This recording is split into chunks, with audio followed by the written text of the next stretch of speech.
ప్రభుత్వం గెలిచి ఇప్పటికి 4 నెలలు వస్తుంది. సో మీ పరిపాలన మీకు ఎలా అనిపిస్తుంది? మా పరిపాలన బాగుంది.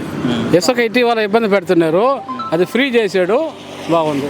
ఇంకా సూపర్ 6 అవన్నీ మొత్తం చేస్తే ఇంకా బాగుంటుంది. అప్పుడు ఎలా ఉండేది ఇసుక? అప్పుడు లేదు కదా, ఇసుక ఇబ్బంది పెడుతున్నారు. ట్రక్ 7,000 అట్టుండింది, ఇప్పుడు ఫ్రీ కదా, వదిలేసాడు కదా, ఫ్రీ బాగా అనిపిస్తుంది ప్రస్తుతానికి. చంద్రబాబు గారు ఇచ్చిన హామీలు కొన్ని చేయలేకపోతాడు. ప్రభుత్వం వచ్చి 4 నెలలు అయింది కదా, ఇంకా ఉంది కదా. ఇప్పుడు 4,000 పెన్షన్ అన్నాడు, వచ్చిన ఫస్ట్ నెలలోనే ఇచ్చేసాడు. లాస్ట్ గవర్నమెంట్ 3,000 పెన్షన్ అంటే 5 సంవత్సరాల వరకు ఇచ్చాడు. 1000 రూపాయలు ఏది బెస్ట్ అంటారు?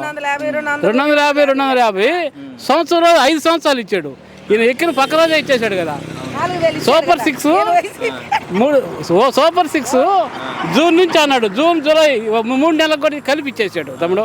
ఓకే, ఇలా చేసుకుంటా పోతే ఇంకా తిరిగే ఉండదు బాబుకి. మరి బడ్జెట్ లేదంటున్నారు, ముఖ్యంగా సూపర్ 6 అన్నారు, డెవలప్మెంట్ అన్నారు. రెండింటిలో ఏది చేయగలరు? చెయ్యాలి, నిదానంగా చెయ్యాలి ప్రభుత్వం. రెండింటిని బ్యాలెన్స్ చేసుకుంటా రావాలా. అట్లా వస్తుందని అనుకుంటున్నారు మీరు? వస్తుంది, తప్పకుండా వస్తుంది. బాబు విజన్ బాగుంటుంది ఎప్పుడో.